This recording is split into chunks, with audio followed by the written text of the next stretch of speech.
Hey everyone, welcome back to my channel. आज हम लोग बात करेंगे अस्थमा के बारे में। अस्थमा के क्या कॉजेज़ होते हैं, क्या उसके सिम्टम्स होते हैं एंड क्या हम ऐसी होम रेमेडीज़ कर सकते हैं, इंस्टेंटली आपको कैसे आराम मिल सकता है।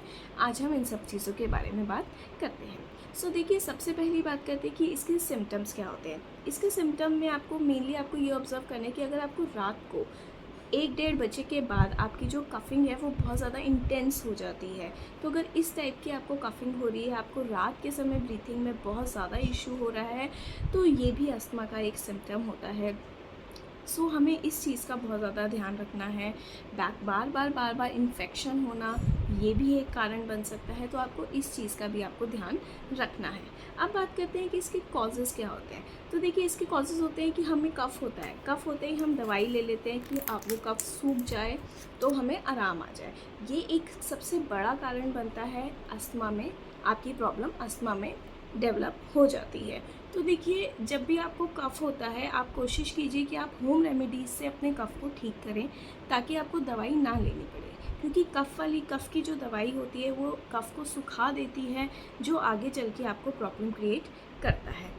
ये एक कारण बनता है। Secondly, bad food habits, dust, ये सब कारण बनते हैं जिसकी वजह से हमें अस्थमा की प्रॉब्लम हो जाती है।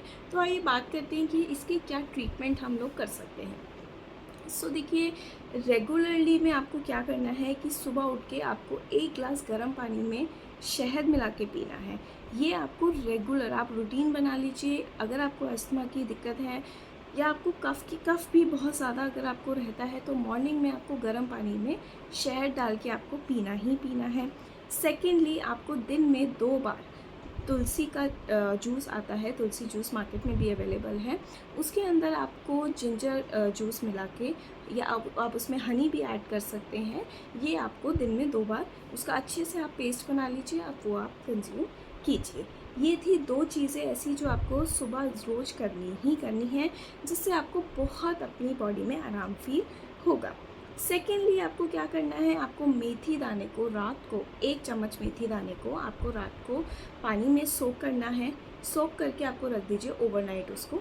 मॉर्निंग में आप उसको स्ट्रेन कीजिए एंड आपको वो वाटर आपको कंज्यूम करना है। ये थी आपकी 3 होम रेमेडीज़ जो आपको करनी है, रेगुलरली करनी है। इसमें आपको ये नहीं देखना कि अभी कफ़ है, अभी कफ़ नहीं है, तो जब कफ़ होगा तब करेंगे, नहीं। अगर आपको अस्थमा की प्रॉब्लम है एंड आपको बहुत ज़्यादा फ्रीक्वेंट कफ़ का भी इशू रहता है, तो आप ये 3 रेमेडीज़ आपको रेगुलर बेसिस पे फॉलो करनी है। सेकेंडली, व्हीट ग्रास जूस, ये आपको मार्केट में अवेलेबल है। ये जूस कफ़ में बहुत हेल्प करता है। अस्थमा पेशेंट्स के लिए ये बहुत इफ़ेक्टिव जूस है, तो इस जूस को भी आप रेगुलर बेसिस पे कंज्यूम कर सकते हैं।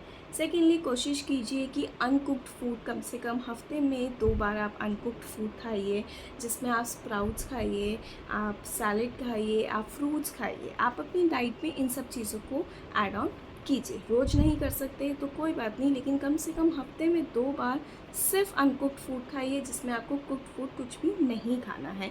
तो आप ये भी फॉलो कर सकते हैं। सेकेंडली, अगर हम अस्थमा की बात करें तो हमें ब्रीथिंग एक्सरसाइजेस करनी चाहिए। ब्रीथिंग एक्सरसाइज में हमें अनुलोम विलोम प्राणायाम करना चाहिए, हमें कपालभाति करनी चाहिए। इससे हमारे लंग्स एक्सपैंड होते हैं, एयर पैसेज क्लियर होता है, जिससे हमें ब्रीथिंग में भी बहुत आराम मिलता है। तो ये आपको रेगुलर बेसिस पे करना चाहिए। कोशिश कीजिए कि आप इसको मॉर्निंग में कीजिए। मॉर्निंग का जो टाइम होता है उस टाइम पे हमारी एयर बहुत फ्रेश होती है। उस टाइम पे करने से इसका इफ़ेक्ट आपको और ज़्यादा अच्छे से नज़र आएगा। तो ये थी अस्थमा के बारे की कुछ रेमेडीज़, एक्सरसाइज़ में आप योगा भी कर सकते हैं। योगा के भी बहुत सारे ऐसे आसन्स हैं जो लंग्स की कैपेसिटी को बढ़ाता है, लंग्स के पैसेजेस को क्लियर करता है। लाइक मत्स्येंद्र आसन होता है, पश्चिमोत्तानासन, भुजंगासन, ये कुछ आसन्स हैं जिनको आप रेगुलर बेसिस पे कर सकते हैं। आप रूटीन बनाइए, मॉर्निंग में आप योगा के कुछ आसन्स आप रेगुलरली कीजिए, जिससे आपको बहुत अपनी बॉडी में, अपने अस्थमा में आपको इम्प्रूवमेंट फील होगा। तो ये थी कुछ होम रेमेडीज़। अब बात करते हैं कि अगर आपका अस्थमा बहुत पीक पे है या बहुत ज़्यादा आपको दिक्कत हो रही है, तो उस टाइम पे आप इंस्टेंटली क्या कर सकते हैं। तो देखिए, अगर बहुत ज़्यादा पीक पे है तो सबसे पहली चीज़ तो आपको हॉट फुट बाथ लेना है। अपने पानी गर्म करना है, पानी में आपको थोड़ा सा नमक डालना है एंड अपने फीट को पूरा पानी में डिप करना है। कम से कम 15 से 20 मिनट आप डिप करके बैठिए, आपको रिलीफ फील होगा। सेकेंडली आप क्या कर सकते हैं, आपको कपूर और मस्टर्ड ऑयल लेना है, दोनों को मिक्स करना है अच्छे से एंड अपने चेस्ट, स्पाइन एंड बैक की आपको अच्छे से मसाज करनी है एंड आपको अपने अपने आप को कवर करना है। देखिए, पंखा ना चलाएं तो ज़्यादा अच्छा होगा, ताकि आपकी जो गर्माहट है उससे आपके कफ में आपको रिलीफ मिले। तो थोड़ी देर की बात है, थोड़ी देर के लिए आप फ़ैन ऑफ करके अच्छे से मसाज कीजिए, जिससे आपकी बॉडी रिलैक्स हो। फ़ैन ना चला के आप वेंटिलेशन के लिए आप डोर ओपन कर सकते हैं, वो आपको नुकसान नहीं करेगा। एक चीज़ का जो आपको ध्यान रखना है कि खाना खाने के बाद आपको 1 ग्लास गर्म पानी ज़रूर पीना है। या तो आप सोने से पहले पी लीजिए या खाना खाने के आधे घंटे बाद भी आप उसको पी सकते हैं। रात को, स्पेशली रात को, दिन में बेशक कोई बात नहीं, लेकिन रात को सोने से पहले हमें ये काम ज़रूर करना है, क्योंकि रात के टाइम हमें कफ़ ज़्यादा परेशान करता है। तो गर्म पानी पीने से आपको उसमें आराम मिलेगा, रात को आपको इतनी ज़्यादा परेशानी नहीं होगी। रेस्ट, ये जो रेमेडीज़ मैंने आपको बताई हैं, इनको आप रेगुलरली फॉलो कीजिए तो आपको बहुत फ़र्क नज़र आएगा। अगर आपको मेरी वीडियो पसंद आई है तो कमेंट बॉक्स में ज़रूर बताइए। Thank you so much. For more such videos, you can subscribe my channel.